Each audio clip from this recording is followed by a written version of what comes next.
Good morning, everyone. Officially welcome to this Digital Democracy Forum, part of foreign policy forums here locally. And it's a pleasure to be with you today, young leaders, diplomats, and thinkers engaging in the future of democracy in the digital world. My name is Lutiona, and I represent ESN Tirana, a local youth organization, also member in several international organizations, and we are very proud to expand our partnerships and cooperations as well with IID. When last week the Albania made news and headlines regarding the first AI minister level globally, I thought what a great coincidence for our event, because we will be discussing this and we had planned this, of course, way earlier than the announcement of the government. So this conversation today couldn't be more timely in this regard. But particularly, it's important to discuss also the technical aspects, the legal framework and preparation of the citizens for this digital governance and also digital citizenship concepts. So this is a moment that demands from our side critical thinking, also creative thinking. Secondly, this event today is also about intergenerational dialogue. So digital transformation is a whole society process, and the first part is more based on the discussions that we will have. The second part is dedicated completely to young leaders and their policy proposals. So we are very happy, and I invite you to stay and listen to their proposals. As organization, we engage and commit to follow up of the outcomes, and we will definitely share and advocate further for their needs. Finally, in the broader context, Albania's path towards EU membership is as well a whole society process, and the Albanian citizens will hopefully soon be EU citizens as well. So there's no better time than this September, and no better place than Tirana, apparently, for all these topics to be a cross-cutting discussion and engagement for all of us. And we are happy to partner with Albanian Institute of International Studies as well, hosting this event today. Before going to our keynote speaker, I would like to invite Ms. Miren Martiarena, the Director of Institute of European Democrats. Ms. Martiarena has led key initiatives in transparency, citizen participation, and open government during her career in the Basque government. So her commitment reflects also democratic values, social equity, and European cooperation. And we look forward to hearing your remarks. Thank you very much, and good morning, ladies and gentlemen. And on behalf of the Institute of European Democrats, thank you for being here and for participating in this conference held in Tirana. I want to give a special gratitude to everybody, all the people and associations involved in the organization of this event. That has been a result of collaboration. What we were saying about democracy is very important, the collaboration, the participation of every single person. In this case has been between IID, the European Student Network of Tirana, and the Albanian Institute of International Studies. I would especially want to remark the job that has been done by Juliana in person, and also by Alice, who have been involved in this for several weeks or months, I would say. It's important with the topic because they both come from young organizations, represent the present and the future of our countries, of our places, but also of democracy. This is not the first event that we are organizing as IED in the Balkans, but it is in Albania, and for me it's a pleasure to be here. We are speaking about IED, but some of you may know what it is, others don't. We are the Institute of European Democrats. It's a non-profit association based in Brussels. It's an innovative European political and cultural research institute that offers fresh political ideas as well as strong and respected cultural background to the European Democratic Party, to which it's formally affiliated. Because of that, we are considered a European foundation, and we received European Parliament grants for doing events like this one.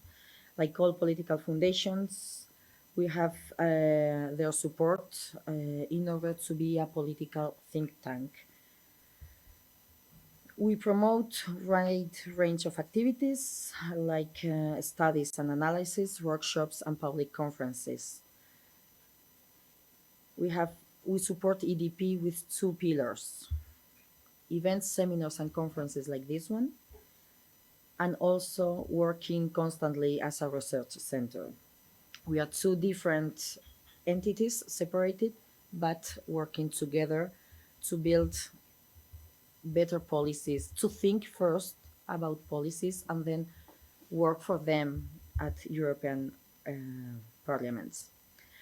And why are we here today? As I was saying before, ESN Tirana is dedicated to enriching the experiences of international students, promoting European values across Albania. As member of IED, they were interested into making something here, and it was not difficult to agree with them what to work with. It had to be something related to youth empowerment especially, and the European project and values as democracy. Nowadays, virtual part is crucial for young people. They study, they connected and live in a virtual way also. Not only them, also us. Everybody does. That's how we reach to youth engagement and EU commitment exploring virtual democracy.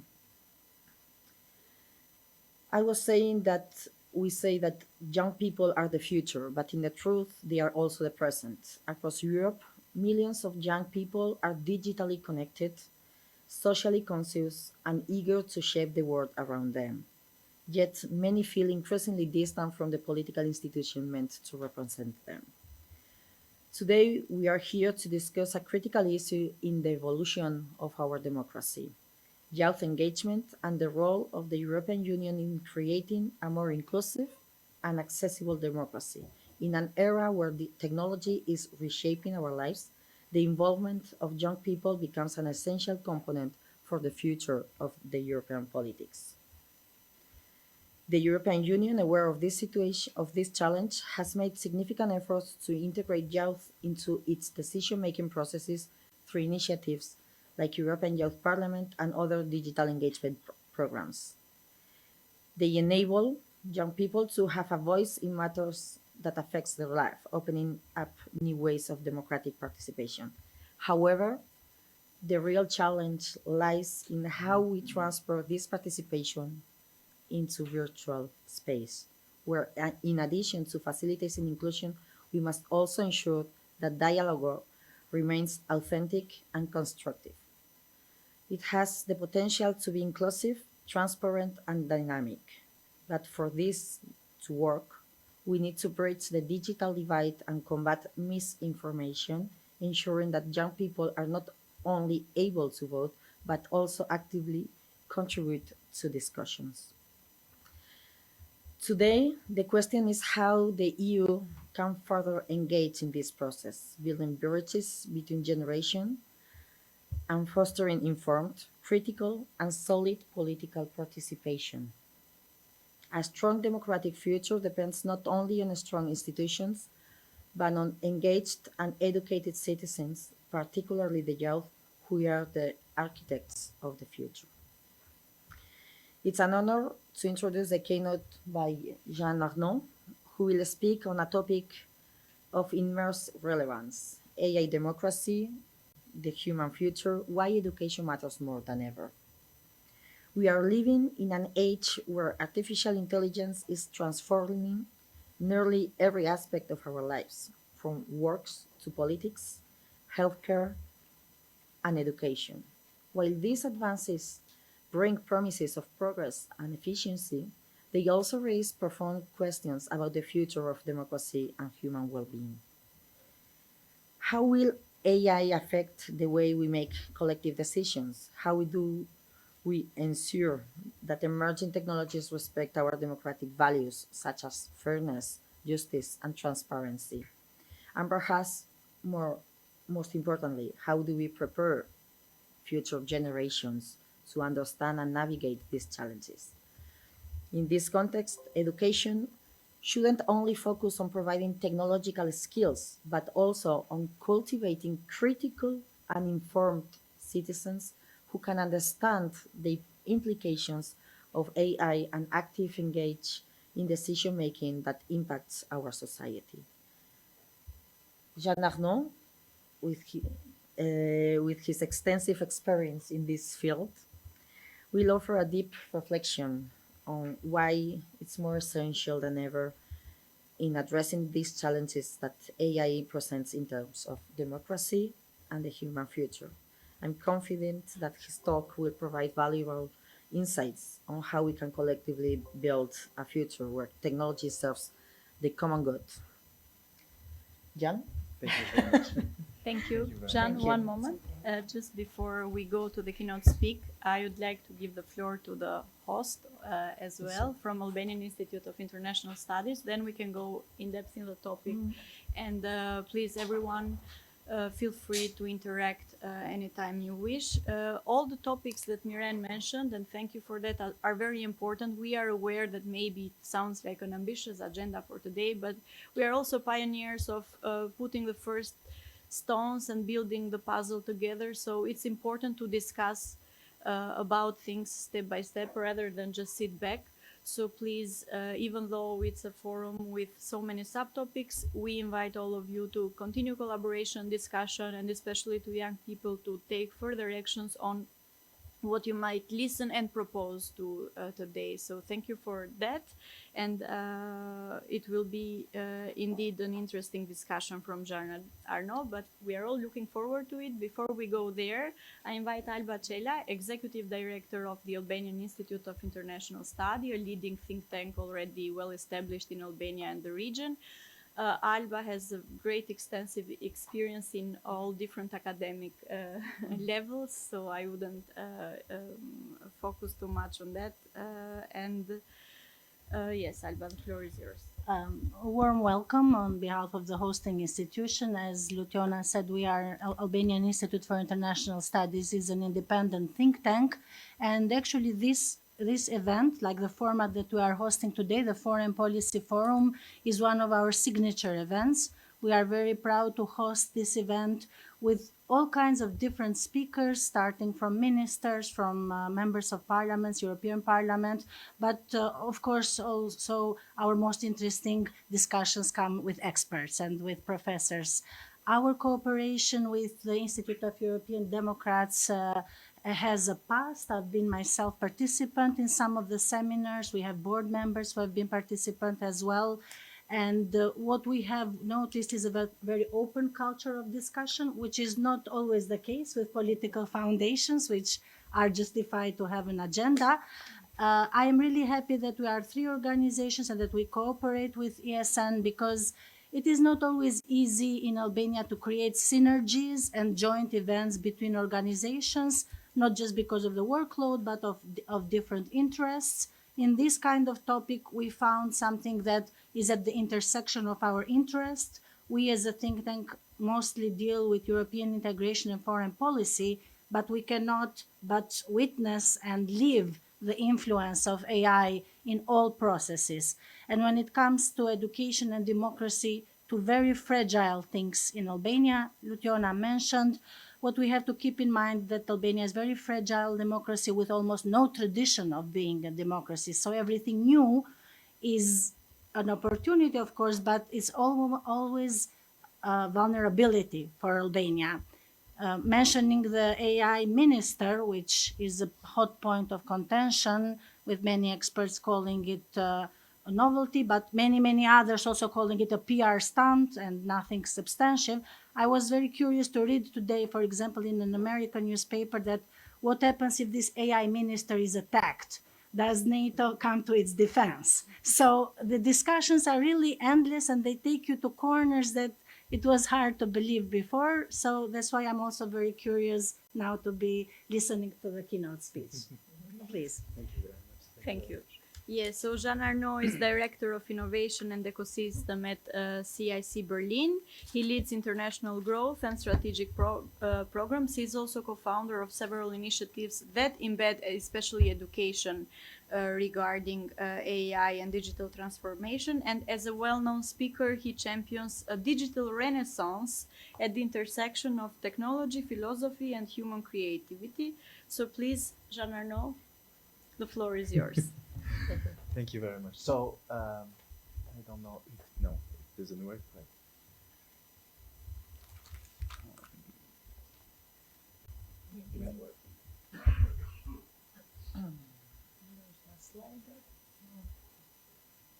Okay. So, I'm Jean Arnaud, and I am one of the director of innovation for CIC. CIC, it's 10 campuses in the world and 10,000 startups. So we are right now one of the biggest co-working space and network of innovators in the world. I am also the co-founder of Ethos, which is one of the largest hub for AI and especially responsible AI in Cambridge, right across from MIT. And we are now also in Berlin. And I am an educator. I've been professor during more than 15 years, and I built my own school. It's an online school where we develop the future of education. So I will try to show you what we developed in this school and to show you also what the future of education can look like. So as you said, I am a believer that education can change the world. And we talk about the digital renaissance because I think that AI is driving us into this direction, and I will try to show you how. So first of all, I would like that you don't really see that, but I put a robot here, and this is the Dr. Frankenstein, because the story of technology has this constant rhythm. So we humans create something with big ambitions, and then sooner or later it starts to outrun us, right? And Mary Shelley captured this in this myth very well known of Frankenstein, Dr. Frankenstein that was forced to face his own creature, right? And today artificial intelligence feels like the same story. So not just another tool, but something that's reshaping how we think, how we decide, and how we create. Just 10 years ago, if you think about this, AI was just in the labs for some experts. And this is from 1956, right? But the last 2 years, and this is very impressive for the massive adoption of ChatGPT. In less than 2 months, I don't know if you remember that, but in less than 2 months, you have millions of users, 100 to be precise. And that was the first time ever in history that something was adopted at this pace. So this all happened with like in a time that we are not able to follow on a political level, on educational level, and that's a problem. There is like the steam engine in the 19th century that completely changed the whole society. Like the train came, and we came from a field of agriculture to all these workers working for industries, and the capitalism came. I mean, there is a lot of debate saying that capitalism always existed, but what we are sure about is that 19th century was a crucial extension for capitalism, and with the development of industry, also exploitation of workers. So that's why after a lot of countries knew communism under the influence of Marx. But I would like to underline that this is on a philosophical side and societal side very important, how technology is shaping our environment, our society, and how we need after, because it's going too fast, we need to create some rights and to balance what technology is creating as disturbance. So there is this paradox And AI has really two faces. The one that is bright, and there is also the dark side. So on the darker side, it raises risk, manipulation of opinion, bias, and blurred human responsibility. On the bright side, you have, sure, a lot of breakthrough medical diagnosis. You can now detect a cancer just at a very, very seed stage, which is impressive. With AI, it's possible that in 10 years we don't die at all with cancer. So that's great. You have also in transport a lot of tools that impeach congestions, for example, for the traffic. And we have a French company that is called Make.org that's doing something great for democracy, that enlarge all the debate that we could have here to the whole society. So for democracy, even there is also a big potential for AI to change the thing. So the truth is that AI, because AI is evolving too fast, we're trying to keep up with our decision. And we came with this European AI Act that showed that Europe was ready to fight technology, but not really to fight it, to try to help technology grow in the right direction. And personally, I think this is the right path to do it. But also a lot of entrepreneurs, and this is something that I hear every day, are complaining about this because they say that it can slow them down in their process compared to other power like US, who didn't adopt these kind of rules.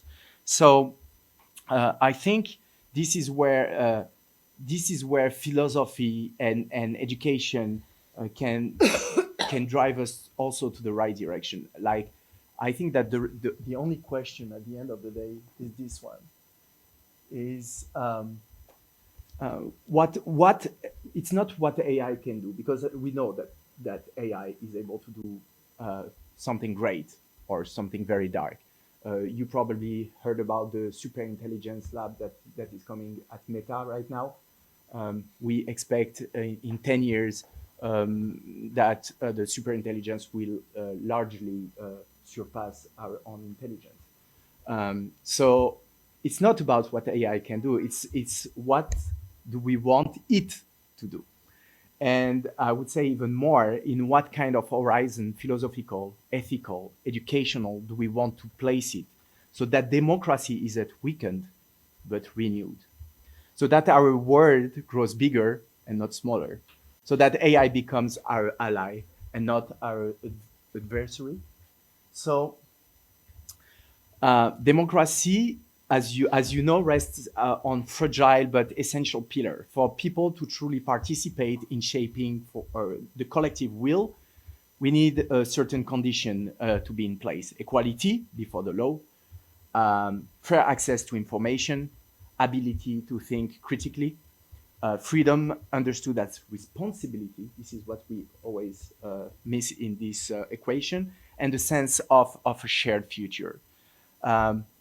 But none of this is guaranteed forever, and maybe this is the beauty of democracy. I remember that my professors in philosophy back in the day, one of them was very devoted to Spinoza, and he used to remind us that democracy exists only because citizens actively decide to make it exist.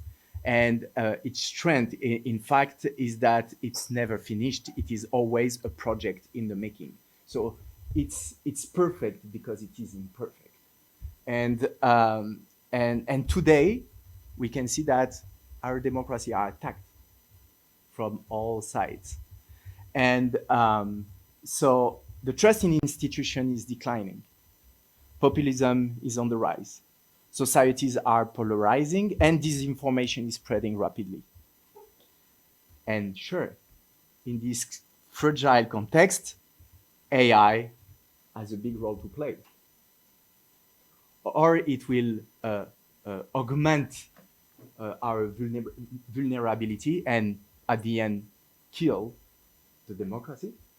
or we are able to channel the power of AI and serve the democracy and our system in place. So the risks are tangible. So generative AI can now create text, images, video, sounds, and we cannot distinguish from reality. Very difficult. In 2019, researchers documented about 14,700 deepfakes video online. 14,000. By 2023, industry trackers estimate the numbers to have reached nearly 95,000. It's more than 500%. 500%. So I wanted to show you something. So here, for sure, that this deepfake are a direct assault to human rights. Why? Because it's fabricating speeches or image. Deepfakes violate the right to privacy and the right to dignity, and they damage reputation and corrupt the freedom of expression by flooding the public sphere with falsification. They also threaten the freedom of thought because trust in authentic sources now is completely destabilized, and it creates a climate where manipulation replaces judgment. And beyond the individual level, these creations are also a political problem because they weaken the very trust on which democratic life depends. So I want to show you something that I did here. And it took me maybe 15 minutes to do that. There is no sound, right? 23. A fake AI-generated audio recording. Sorry. This is not theoretical.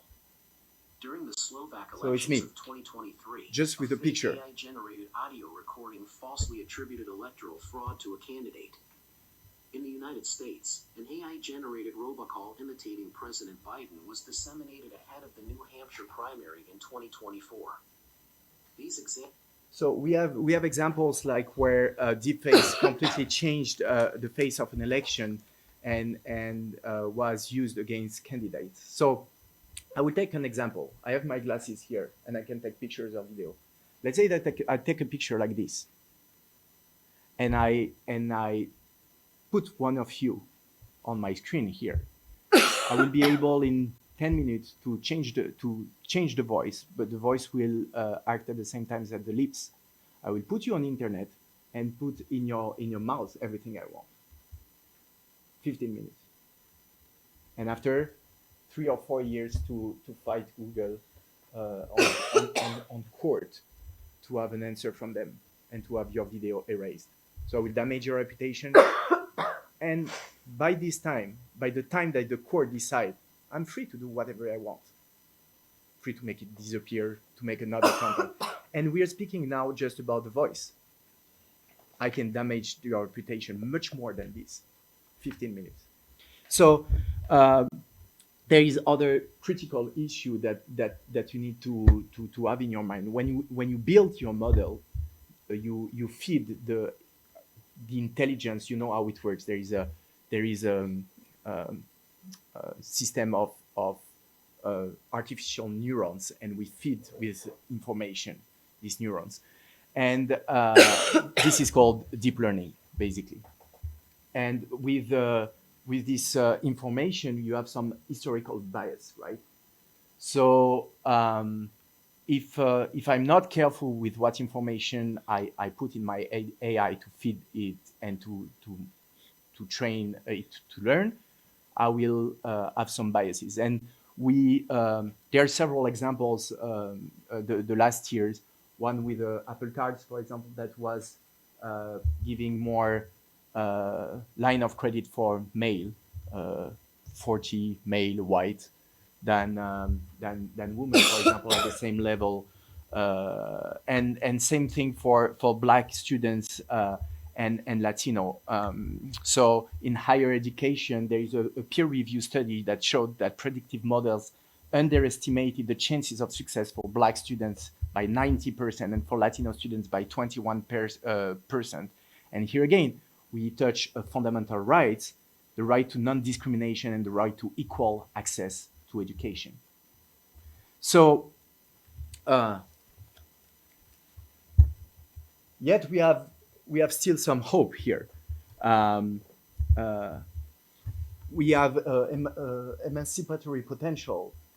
First of all, we can use it for the good of people. So, for example, DeepMind's AlphaFold, described in Nature and by the European Bioinformatics Institute, predicted the structure of over 200 million proteins, and it's breakthrough for biomedical research. We have also IBM Watson, that has reported in industry case studies to assist oncology diagnostics and reduce analysis delay. So all these tools are helping on a daily basis. Same thing for Siemens Mobility. We talked a little bit earlier about the improvement in efficiency for public transport in traffic, for example. You have the same thing for RATP. For the democracy itself, you have different cases. In Estonia, you have CRAT AI.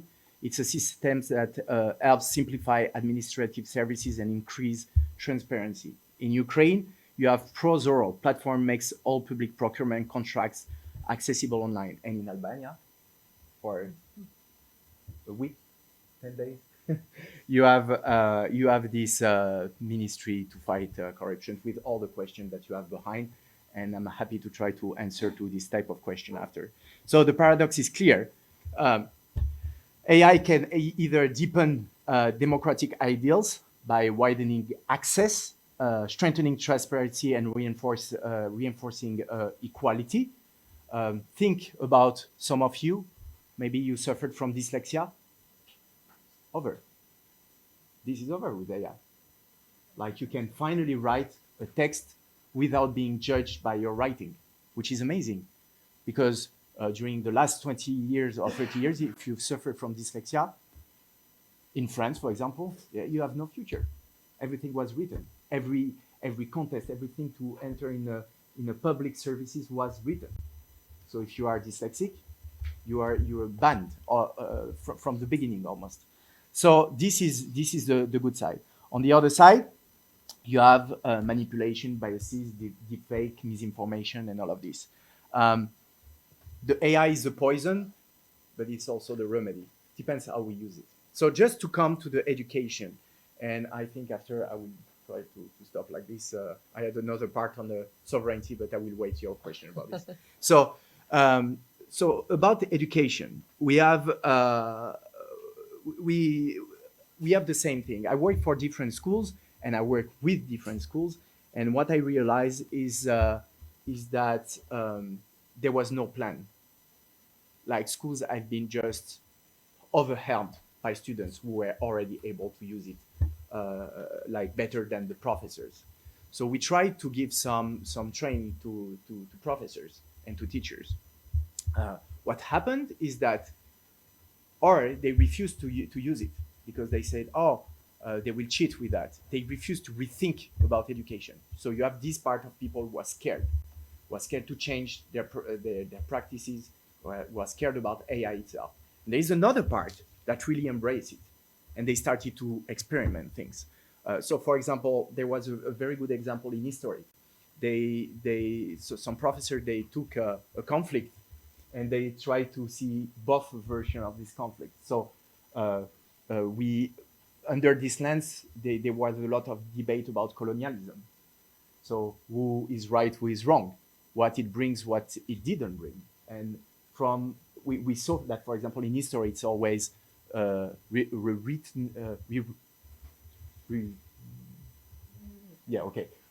by people who won the war, and but there is another story behind, and so this empathy that you can build through AI with this story is great, because you can now confront diverse point of view. In art, for example, there is also something that is amazing. Students can now build an experience multisensory experience with music video and something encrypted, so all experience, and not just paint something. So this was not possible before because you needed to learn guitar during 15 years.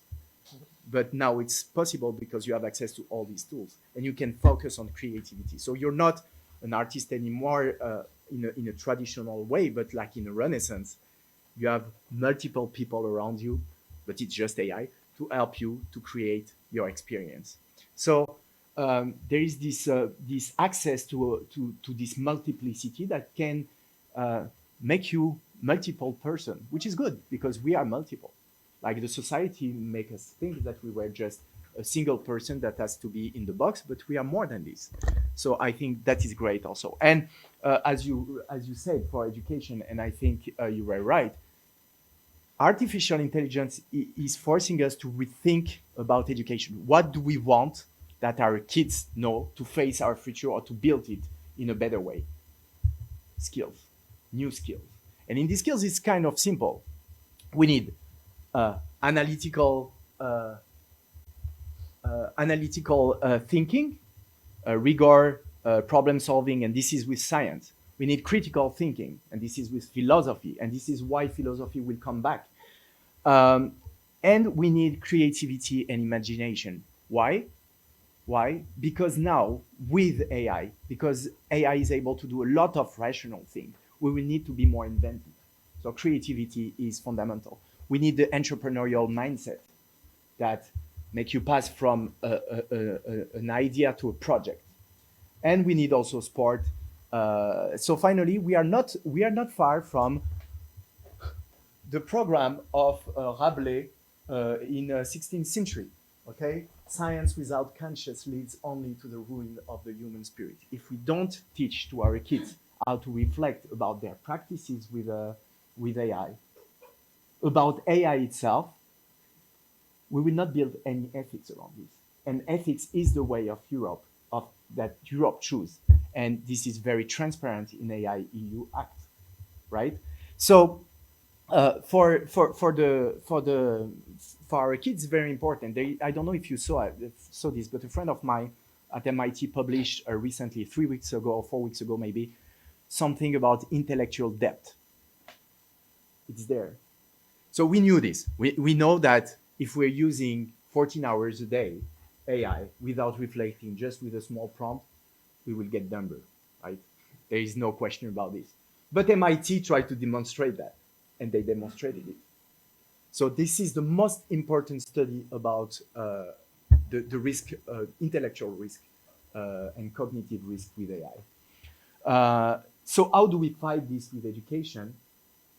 By putting in practices what some schools like Open Mind did, Janine Manuel in Paris, active learning with hands-on project, transdisciplinary. That's very important. And also use AI with the Socratic method. What is a Socratic method? Instead of asking something to the AI, you ask the AI to ask you questions. So you're forced to make the effort. Because what is most important for teachers now and for schools is to maintain the effort in the learning process. If you ban this effort, you are killing the intellect and the future. So without this programming for education that is directly inspired from the first humanist and Renaissance, we will be not able to fight the risks that are produced by AI. That's the reality. So I had more things to do. Just this video, and after I'm open to your question, and like this, it will be more interactive. Equipped with an AI. So that's the future Equipped with an AI. of AI. So what we built in our school was this. The kids, they were in VR, not all the day long, but they were equipped with VR. They could go in Rome, for example, ancient Rome. They will navigate through the Colosseum and all of this, meet some people there, Julius Caesar, and Julius Caesar will talk with you and teach you something about Rome and things like this. After, you can have collaborative activity. So you can deconstruct, for example, the Colosseum and rebuild it with your friends, with architectural, according to the architectural structure. And you also have your own assistant, and your assistant is in VR also, and will tell you where is your lesson, your future lesson. And your future lesson can be in Rome, can be in a science lab, it can be on Mars, it can be wherever you want. And she will guide you also with your assessment. Equipped with an AI, I'm monitoring students' performance during the class and analyzing their work in progress. After the class, all their homework will be noted in their calendar and regular updates sent to parents. Each student has a great potential, and I am here to ensure it can be fulfilled with more personalized education. Yeah. So that can be the future of education, can be scary or not, but I think it's good to stop here like this. You have an idea of how it can look like in 10 years. And yeah, let's discuss and have questions. Thank you so much. I really appreciated all the topics that you were addressing too, because our panels and our workshops also serve as opportunities to share resources. I just wanted to take a minute and share that actually Albanian Institute for International Studies is part of a consortium that is funded by a Horizon program, and we are all implementing under leadership of University of Amsterdam a project called Solaris, and it actually addresses the deepfake crisis created by these general adversarial networks, but also trying to explore, is there any way in the world that you can use deepfakes for good? And then they had created, for example, a deepfake of Marie Curie, the scientist, in order to talking, for example, in order to motivate, let's say, girls and women in STEM, in the sciences. So it's a project that's also developing some resources for different kind of social segments that can protect themselves from the deepfake crisis. And it is done actually within the EU AI Act, which you correctly addressed. And my second point is that you started with Frankenstein, a very interesting starting point for your lecture. And there will be a new movie this autumn, Frankenstein, by the well-known international director Guillermo del Toro. He did The Shape of Water, and it will address exactly the next point of AI through this story, through Frankenstein, whether AI can ever develop consciousness. So, thank you. Thank you, Jean Arnaud. Thank you, Alba. Great reflections. I had a question, a very genuine question before, but I think you addressed that already. My question was on daily basis, on practical reasons, how to give correct prompts to AI in order also to keep this ethical aspect. So besides Socratic method, if you have some advice for our young people, because we all end up having working days, deadlines, and sometimes we are obliged to give direct prompts, like draft me a bio of Jean Arnaud, for example. So first of all, I think everybody tried AI, right? Yeah. Who didn't try? Okay, so you probably use it on a daily basis right now, and I'm sorry, but if you're using it a simple prompt, for example, to publish something on LinkedIn, so first of all, you will be unmasked very easily, because you have some patterns that are coming. So it's in vocabulary, but also in the punctuation. You have some signs that just ChatGPT is using and that you never see anywhere else. So first of all, get rid of this if you don't want to be unmasked. Second of all, it's not good. It's not a simple prompt rarely give you something good. So what we tried with some professors was very interesting experience.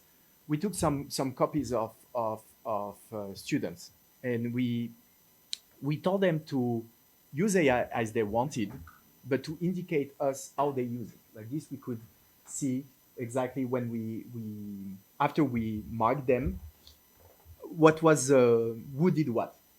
And so we started to mark the different copies, and all the copies would just use a simple prompt like, oh, answer the subject with methodology. didn't get much more. So in France, we're not, our mark is on 20. It never get more than 11. Never. 11 is just the average copy, right? When people started to have 15 or 16 or over this, it was when they basically did the all copy. They just used ChatGPT to correct their assignments, which suddenly feels very individual, with a real reflection, which you don't have in ChatGPT, because you need to understand something on a technical point. Artificial intelligence doesn't think; it processes. So there is a memory, and sure, there is a large memory, there is a large data, and we train them to recognize a lot with precision some patterns, but it didn't think. So that's why each time that your prompt is not good enough and your context is not good enough, you have a text that is not good, just rationally well organized with some data, but that's all. And it's at the level of a sixth grader, which you don't want to be for your work, right? So artificial intelligence is in general not very good. It is good when you start to write your own text. So where it starts to be very, very different in terms of how the new generation is using it is that there is no writing anymore. Most of my students, or my old students, they take their phones, vocal, they just do their reflection like this. Oh, they speak 15 minutes, 20 minutes, and after 20 minutes, reorganize everything I did. And this works. This works very well because it's you, but in a very good style when you're writing, and you can choose your style: PhD style, master style, professor style, with more literature, with more poetry. I never write an article without my own article.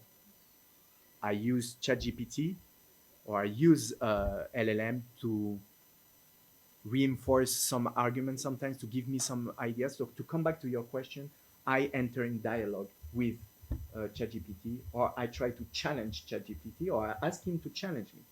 And this is how the reflection is going well, because this is exactly what we are doing when we are speaking all together. We try to challenge ourselves. Yeah. Thank you. Please, if anyone has any questions.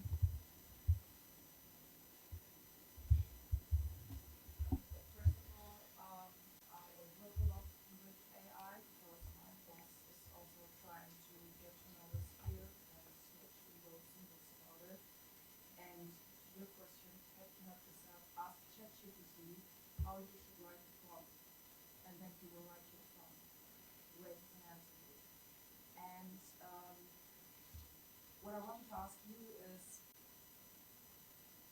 all of what you said is very great, and I see where you're coming from, and I think that's very futuristic, but I have a problem how to implement this on a worldly basis, because if I think about it, like if you enter ChatGPT in China and you ask him something about the world, there will be a different answer than when you ask from here, from Germany.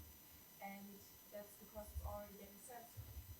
And I think there is a big problem because all of those artificial intelligences are coming from different companies that are already like well sewn into capitalism. And in the current workings of the world, it's hard to, for example, Trump now looks up what is okay to write in news articles. Mm-hmm. And what to say that isn't happening to ChatGPT soon too in America. Mm-hmm. And how will we challenge this problem then in education and AI to get this to a level where it helps the democracy and not tarnishes it? So I think it's a very, very good question. We had this talk at Cambridge University with people from China, and that was a very interesting talk. There is no universal ethics, right? That's the problem of ethics. is that so at our individual level, we don't have the same. At country level, we don't have the same. So if you take, you're right, the China, and his model is reflecting the way they are thinking. It's an authoritarian AI. Um, they don't have any problem to control you with a camera. They don't have a problem to use your face that has been digitalized before. They don't have any problem to use all your personal data to have a score, a social score, which is absolutely forbidden by AI EU Act, right? Um, um, so you are right that the US, the Europe, and the China, for example, will develop different type of AI, and it's already the case with already biases, interdiction, and all of this. Can we avoid this? I don't think so. I don't think so. But what we can avoid is the only way we can avoid this is to use it with an education, which means that it's still an assistant. It can't be a substitute, and this has to be taught from early age that there is no question about this. This is not intelligence.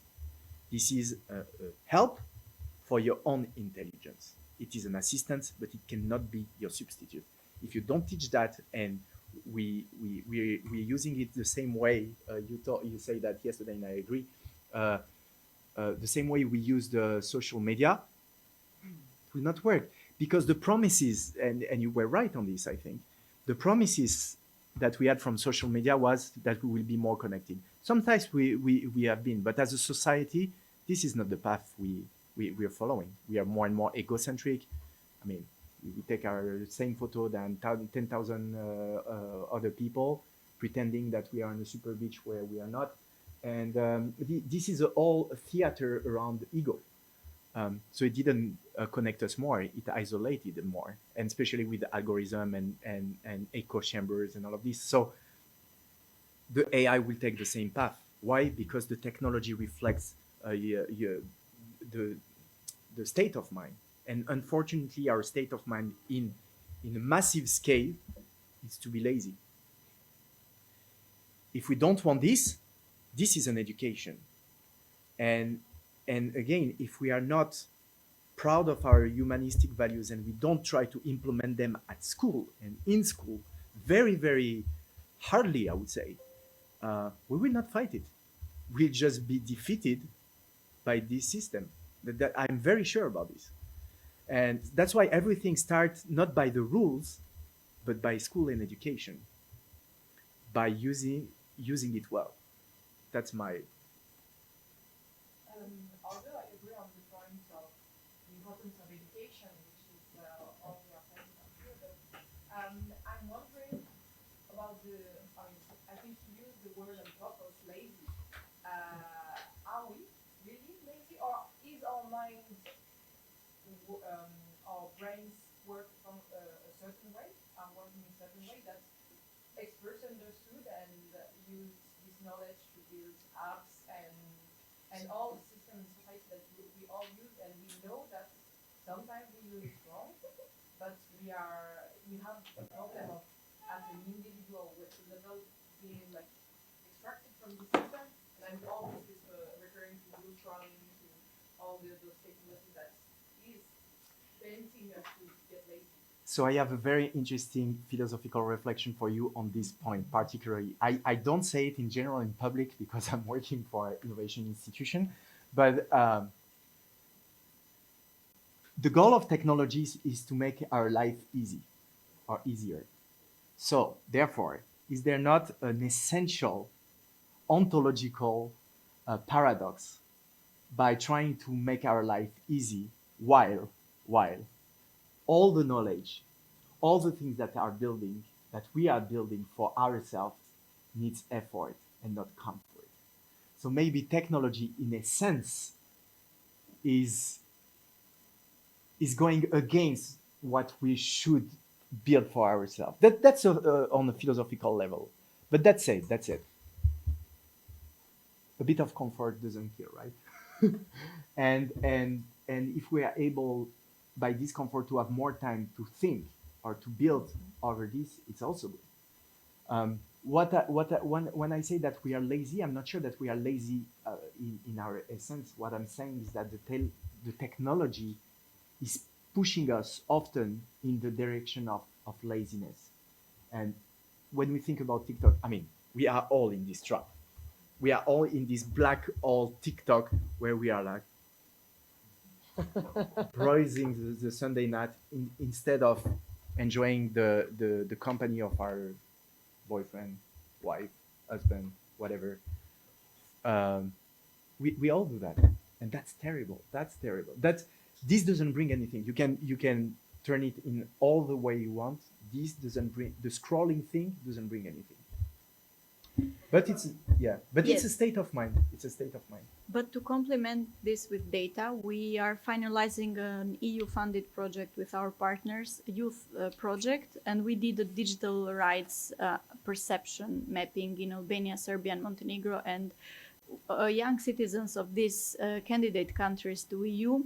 They spent a lot of time dummy scrolling. They are aware of their rights and how they can execute them at digital level, but they are afraid of all those risks. So it indicates that they are aware of the risks, but they don't take a step to pass that barrier and engage online meaningfully. So there are certain patterns of that, and I personally, I'm also a fan of education as a remedy for this. Mr. Polo? Thank you. And you presented artificial intelligence as Dr. Jekyll and Mr. Hyde could do good, could do bad things, but I think this is eternal in human history. It's technology. Take dynamite was used for engineering advancement, but also for maximizing war destruction, or atoms. We got nuclear energy, but also atomic bomb. So that brings me to the question of legislation or regulation about it. And a few years ago, there was an EU first, I claim it was the first in the world, regulation, ethical regulation of artificial intelligence. And it was adopted, I remember, as a directive. It was around 2 years ago. And that opens a debate, I mean, what should be there and how far should it go? The United States had something more used under the Biden administration. The current Trump administration reduced it further in with the justification to create more freedom for entrepreneurs. So all that being said, and with the EU being criticized for overreaching with regulations and stifling those entrepreneurs, and all that seen in the global competition, perspective of global competition, where do you think, or how do you think the golden cup between necessary ethical legislation regulation and entrepreneurial freedom in the domain of artificial intelligence should be raised? So that was my third point, but it would have been too long, and I prefer this interactive part, to be frank.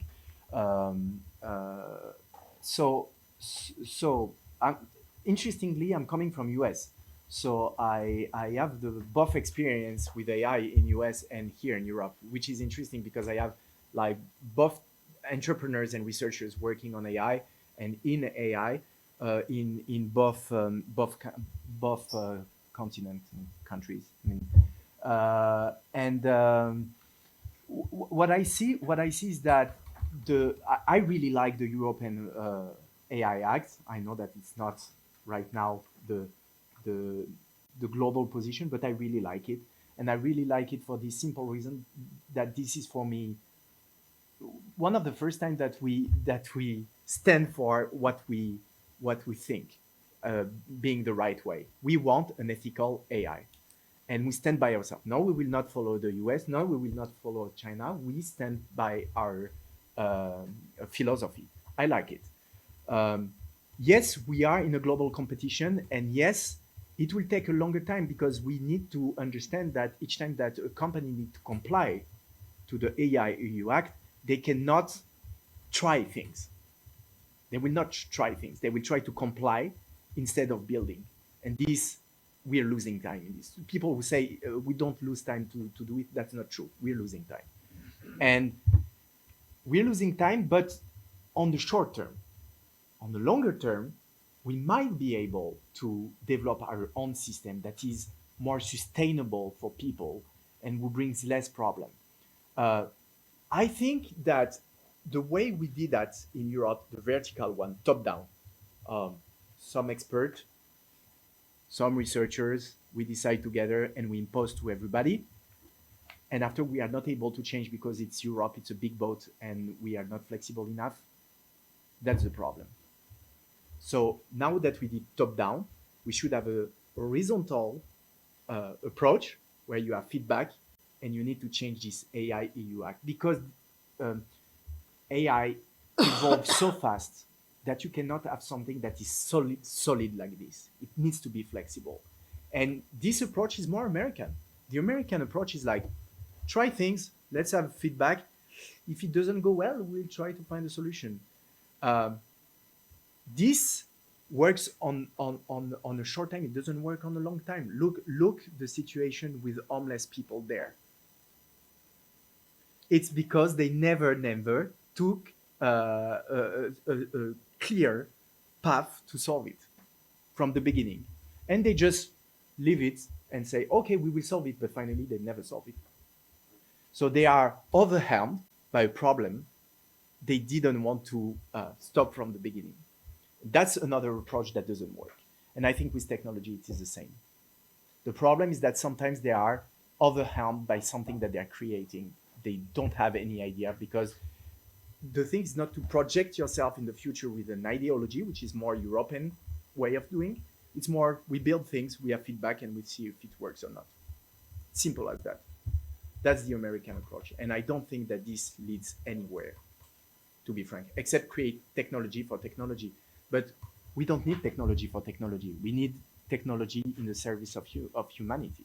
That's my point of view, but that's very European also.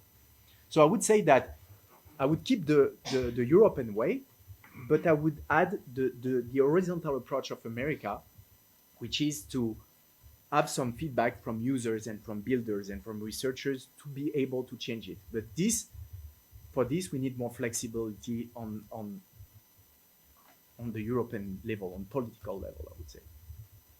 That's my answer, but maybe it's not good. I don't know. In fact, I have a direct question from the beginning, even though some of them are you sure that the EU will work? Because you mentioned, let's say, the homeless case in America. We can talk about the problem we have with the managing trash here in Albania, but they are, let's say, something that belongs to America and Albania, and AI is something that's much bigger. So are you sure that EU legislation will work very well when you know that the biggest development now is in China and America? It's not in EU, first of all. And how you can stop, let's say, you're talking about education and everything, and of course I'm a teacher also, but it's very difficult now because at the moment you open, your phone, the Temo will appear there. The algorithms work different now. I never click Temo. I never buy in Temo. But I see that all time and I have to delete it and hide all time. So our life is going much more like deleting spam, see things that we don't want to see. So I don't think it's so easy to control or to develop in the right way. Even you have such, let's say, a UF that is very, very good, and we talk on them when we compare to the details and everything that can come back from Africa, from anywhere in the world. And how will be then, let's say, the approach of EU in the future when, let's say, the China will reach that in 2027 that have been, pronounced that will be in 2023. So you are right. Also, I think in your question, the thing is that there is a word from Nietzsche that is very. I have always this in my head, and I think he's right on this. The problem when you have enemies or people who are doing things differently, they are not necessarily enemies, but if you start to be threatened by this, it's to become like them. This is a risk. The risk is not that you're losing. The risk is that finally fighting them, you become like them. That was the whole thing of Churchill, right? During the World War. If we fight with the same cruelty and all of this, we become like them. Are we better if we become like them? Is our model better if we become like them? That's a whole question. If sure, now that I mean the whole world is in tension. I mean I think you all see that, right? uh, I never thought when I was a kid that I will know war close from Europe, and it's happening. For 2 weeks we have some drones coming. Okay, so different interpretation about this, but we see that it is wrong, right? We have two solutions: or we enter directly in this economy of war, and we build without ethics and all of this, just to defend ourselves, just to attack in this economy of war, or we defend the model that we have, and our model is a humanistic model. And I don't know. I don't have the answer for this. I don't know if we need to be like in the Far West, because this is exactly what it is now in AI in US. Like OpenAI take your data. They absolutely don't care if they have your consent or not. They will use it. They copy articles from journalists. They are put in court by New York Times. They absolutely don't care. They take from Ghibli Studio. You can reproduce exactly the same thing. A guy worked on this for 20 years, and you just take it and reproduce it without any problem, not from users, not from people who are building this AI. And fortunately, you have this Albanian woman who was working for OpenAI, who is building her own ethical AI, because she couldn't stand what was happening in OpenAI. You have your hero from Albania, and as a woman, she's standing for everybody who's believing in ethics. You can be proud of it, much more than by your minister, the avatar. And again, I don't think that we should go in this Far West just because the others are doing the same. We should stand by our value, and I'm very proud of Europe for this. For once, we will be a little bit slower, yes, but we stand by our value. We don't become like the other just because the others are doing the same. I'm proud of it. Thank It you. might be wrong. I think you should be. One point of interesting legal clarification we were discussing with my colleague last evening, and we found out the president's decree online for the new government recently appointed, and it appears that the functions of the AI Minister of Public Procurement, it's called DIALA, are held temporarily by the Prime Minister itself until the chatbot is developed into AI. So it seems like we took the American approach on that, but let's hope in long term we will see positive solutions. We have two more questions, please, and then Cosima. I'm thinking about that example that you mentioned about the Julius Caesar and OC.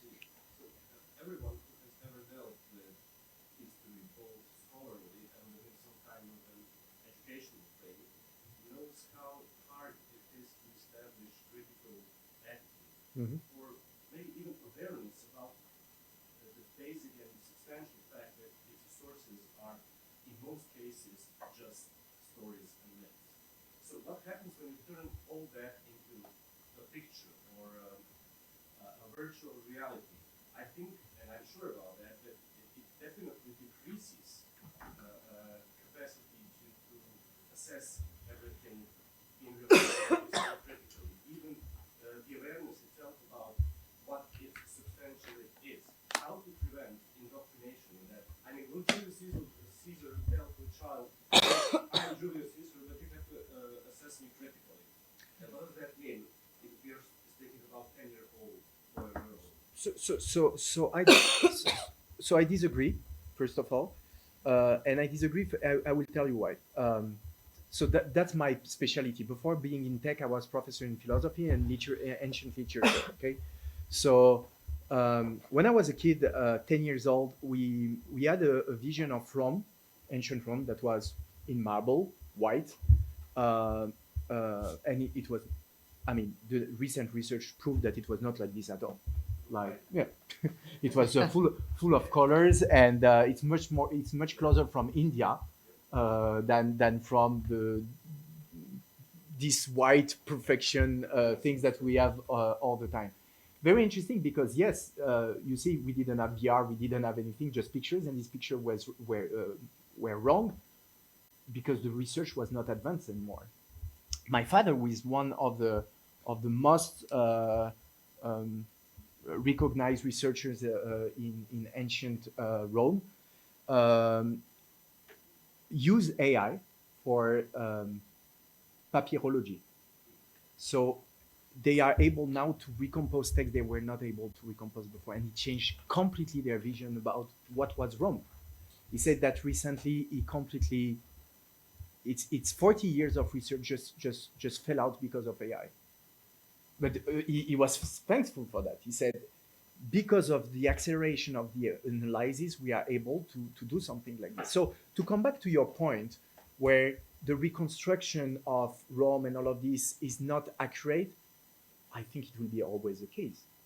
Like until we are able to have more proofs, and this is on the research side, this is not on the teaching side. The teaching side is already wrong at X time compared to another X time in the future because the research progress. Like what we learn about the planet, for example. Right now, the last planet disappeared. It's not a planet anymore. And but when I was a kid, that was not a problem. So you have a lot of things in knowledge that is evolving because of research. And what we learned at our time is not necessarily true for people, for the kids now, right?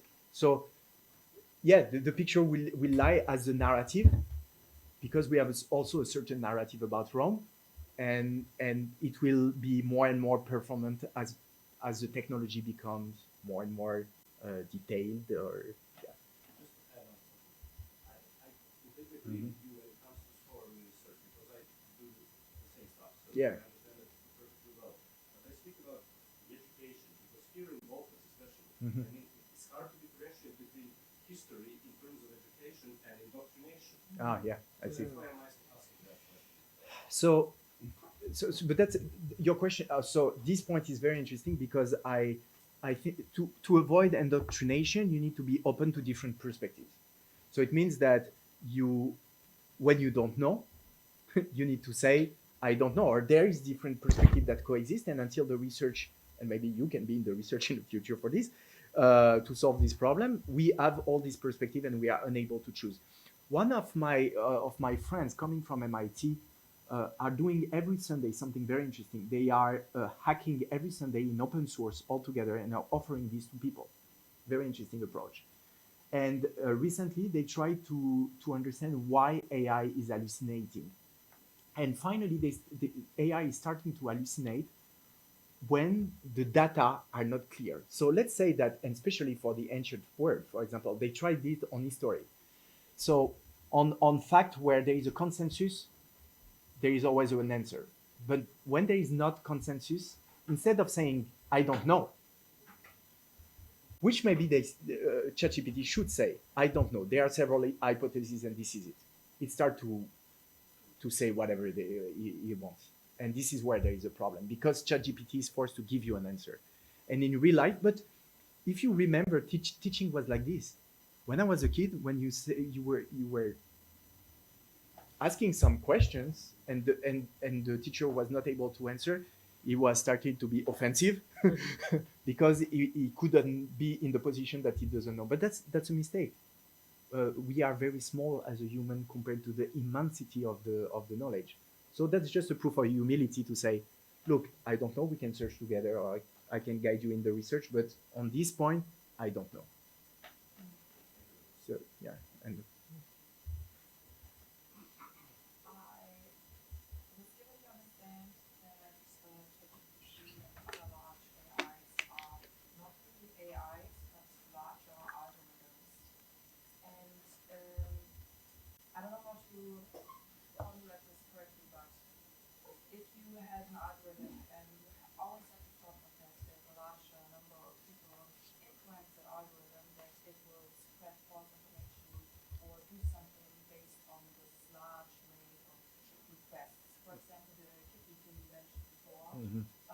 was also like we had 1 or 2 days where you could do this in Germany as well, and also other countries in Europe. And after that epidemic of give me images, if you try to generate a picture with ChatGPT now, you have a little bit of a different style in it. It also has a yellow tint. That's true. And so you see that everything you do with AI or how you interact with it, it also gets a little bit influenced from it. And if you see, for example, the algorithms that you place in Facebook or now Meta, you can see that the more it progresses, the more the algorithm gets not only to Temu or something, but also to a lot of racism and propaganda and very, very harsh and dark and not good things that lead to hate speech and discrimination. And what can you do in an algorithm that is so large and so used by so many people for so many different things to regulate that? Because you have different kinds of regulations right now, but evidently so you can overcome them. So how do you do that? That's a very good question, and I think so. You have large model and small language model. So small language model can be the solution for this. With my company, so Nova, the things that you saw behind with the VR and all of this, we went for small language model to avoid what you're talking about, and because it is easier to manage and to build. I came in Albania 2 or 3 months ago with one of my friend. His name is Ben Zevenbergen, and he's coming from Google, and he's working on the ethical part of Google. As philosopher also at the beginning, and he gave a lecture here at Plug and Play, and with the government, I think, here also. And he was speaking about this, that at Google they try. They try. Okay, they try. They try. To implement in the design a more ethical process. So when I say that it means that you need from the beginning, when you build your model, to be careful with what you are feeding your AI, and you can track the progress of this AI with I would say different milestones, where each time you say, where are we with our AI in terms of biases, for example, transparency, what the AI is saying. Is it on the hateful speech side more and more? And with the human feedback in the loop, you can change this, for example. So you need to track the development of your AI on a regular basis to avoid these kind of things, and use maybe small language model. This will be my solution. Other friends would say that open source model is very good also, because you can track and see what has been added inside the model, for example, also. On this way, isn't there a risk that at some point people are realizing that they are fed by false information, that they don't feel the capacity for some other time in their life to find other ways of choosing the longer language model, to know all the stuff? So isn't there a risk that they will try to just disconnect from technology at some point, be like, I have no solution when I use it, so I will stop? Because I heard not so long ago that, for example, Russia was creating lots and lots of websites, empty ones, like with all the same data that nobody looked at. But this isn't the people that they are trying to feed; it's the AI that is feeding on the internet, and then the data that are on the website will go into the answers they just did. So knowing all of that as normal people, not in this topic every day, even with the education of critical thinking, how isn't there that risk or solution? I don't know. So the story of technology is working always on this tension that you create something it will be hacked and you need to create the antivirus for this hack. So it's working like this. It has always been. So now the cybersecurity is a big topic. Like you understand why, because the type of example that you took is very important, very dangerous for us. Um, the I would say that uh, again, what is important is to understand how AI works, how we can use it, and how we can also defend ourselves against people who want to misuse it. I know that, for example, Yann Lequin from Meta, he has, you should see his talk, very interesting in terms of new architecture he wants to develop with Meta and all of this. But I think there is a point where or he doesn't want to see it, or there is Meta behind, I don't know. But when he says that there is no danger because the AI as we know it is completely dumb. It is true and it is not true. Yes, it is dumb, but we can already see a lot of use cases where AI can be used in a wrong, very very wrong way. So it is dangerous, but if we have a formation for this, I think we can tackle this the same way that. You have a lot of violent video also and or inappropriate video on internet, and you need to defend your kids, right? And we came with different action for this. You have some in France, for example, they banished every website that was inappropriate. But sure, you can avoid this. You can have VPN, you can have all of these too, but it's more difficult. And when you make things more difficult, it's less accessible already. And there are ways to fight it. And I think again, this is education. Without education, the internet will be the far west also. But it's not completely because we have an education. We can do better. And I think parents, it's very, very difficult to be parents now, right? Yes. Very difficult to be parent. I'm not in this situation, but I recognize that it's very difficult. But YouTube came with a platform for child. Meta didn't do it with a metaverse, but they should have done it. But there are many ways to tackle it, I think, if there is a will. But France just proved that when you have a will, you can close all the inappropriate content in a snap. So when there is a political will, you can. Okay, this you remind me, I don't know where I read or I saw a video, when you write idiot in Google, they will appear the Trump's, picture. I don't know if you have seen this case, talking about the algorithms and things. But I wanted to ask you about TikTok, that Albania decided to ban TikTok. What is your opinion about that? What do you think? I'm not a user of TikTok, I never use, and I don't like it personally, but I'm not sure it's related to AI, and I will just give you an opinion, and I'm not sure it is relevant for this, but I mean, again, I will give you an opinion on this. I think that AI is a tool, and all the as you well say for the nuclear energy, same for the screen.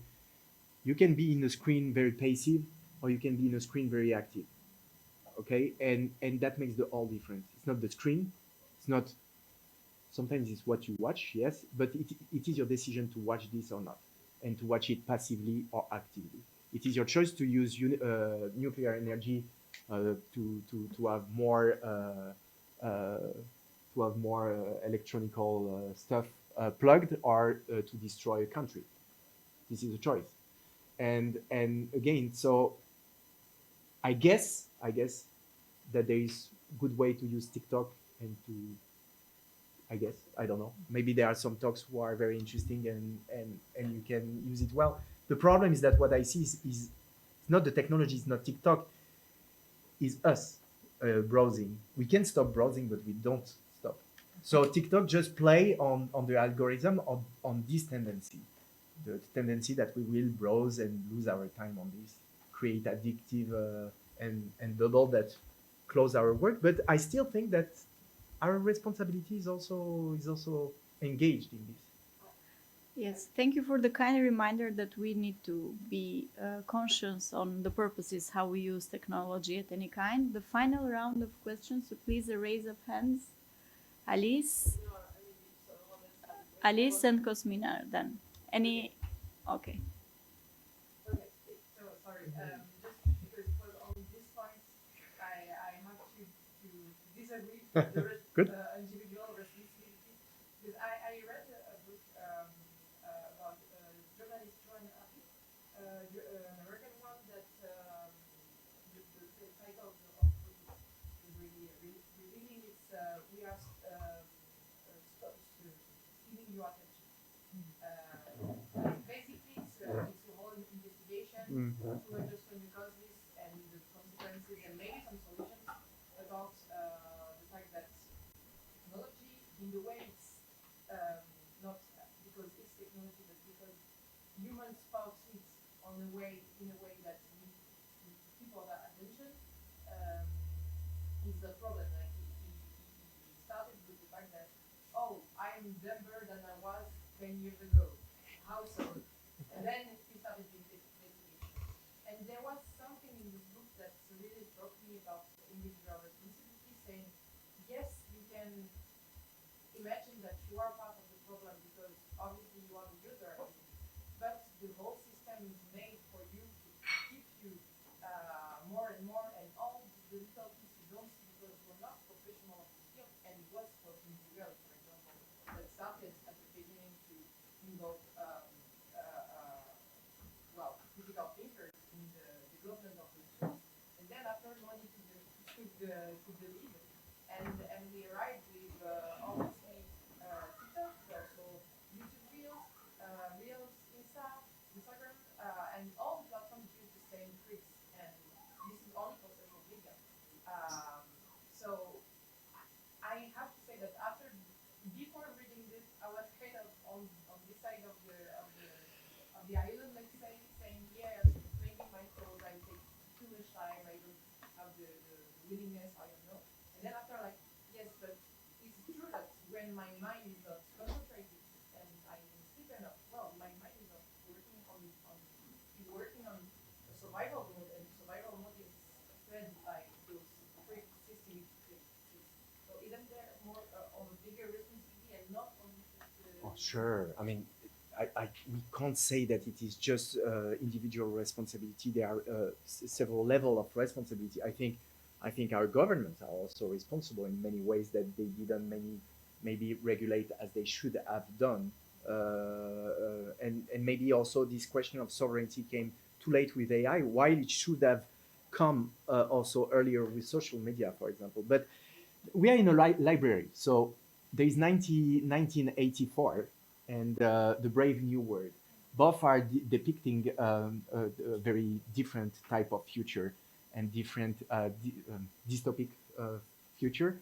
I think 1984 was depicting more what happened in the past with authoritarian regime, and how you can exactly be in our reality and completely closed in this reality. And in this, your responsibility cannot really be fully able to be engaged because of this reality that is closing yourself. But still, there is no tyranny that is working without the abandon of will and of personal responsibility.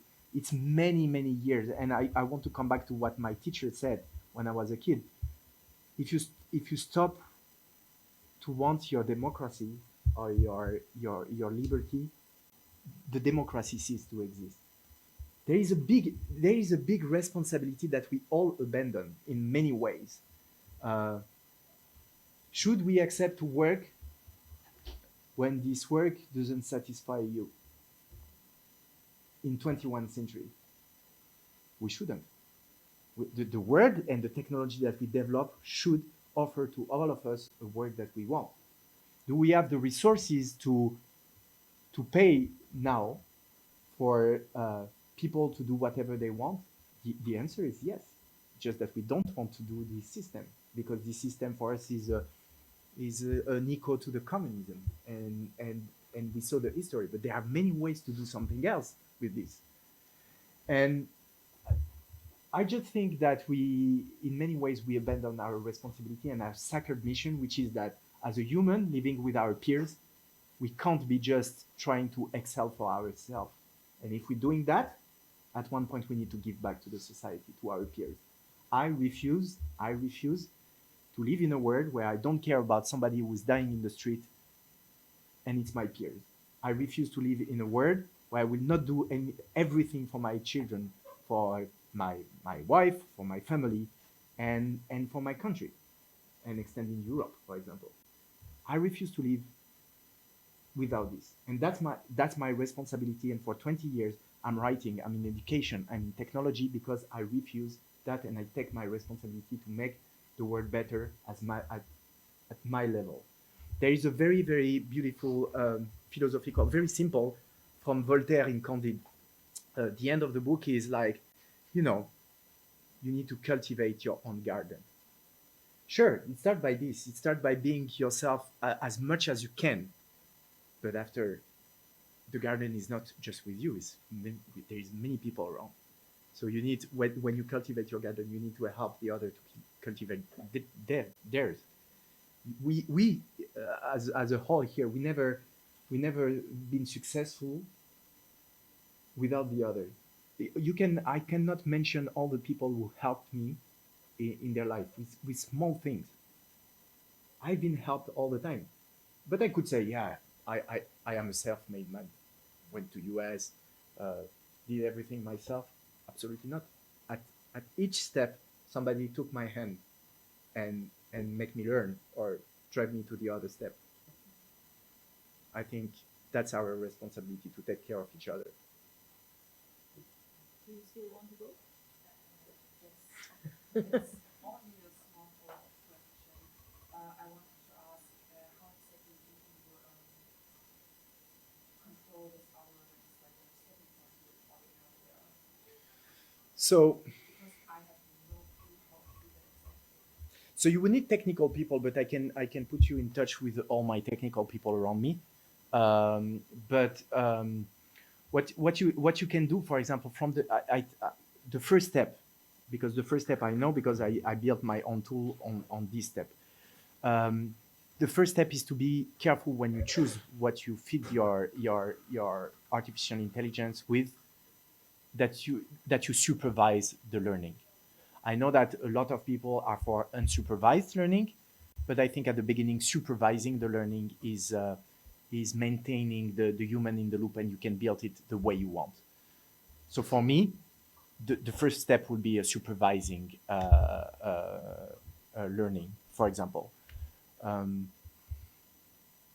That would be one of the first steps. And each time when the artificial intelligence is learning, to try it with some tests. I mean, it's just finally to put some feedback. So you test your artificial intelligence, and if you see that there are too many biases, you will add more information to counterbalance these biases. It's all about data finally. And yeah, like the things that we need to think, maybe this is the point of this talk also, that AI doesn't exist without data. Same way that we cannot process our intelligence without substance, right? So the first problem of AI is not AI itself, is data, and that's why the regulation, the first regulation, GDPR, is about data and not about AI. So, thank you. Yeah.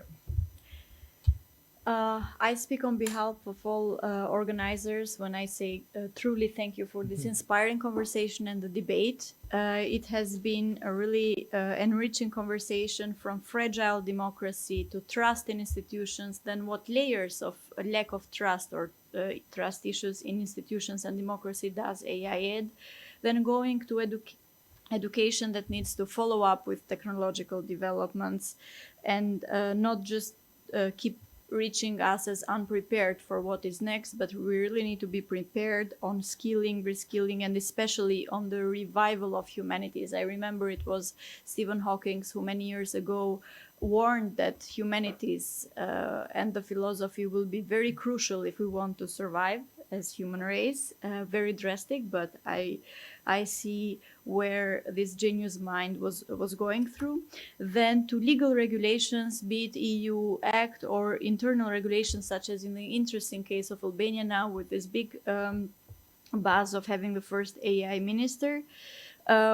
On an individual level, we need to be careful and conscious how we feed the model, how we use AI technology, even at a wider scale. And on a societal level, I would emphasize that where is a political will, there is also a solution. Another point was made on intellectual debt risks. We also have to be active citizens and engaged ethical individuals into that. So very good reminder. And I would like to conclude with two keynote sentences that I took here. Is the first a reminder of all of us, what do we want AI to do for us, be it at personal or work and public level. And the last remark, I really like the point of cultivating our own gardens. So as civil society organizations based in Albania and the region, we are happy to host such discussions and to keep the debates open and even clash of ideas. That's what keeps the progress going. So thank you all. A few logistic details. We would like to have a family picture now. Then we have a light lunch that you can enjoy there. And then we get back for the youth part at 1 p.m. So yes, let's continue the in-depth conversation with young people later on. Group picture. We'll be here for the picture.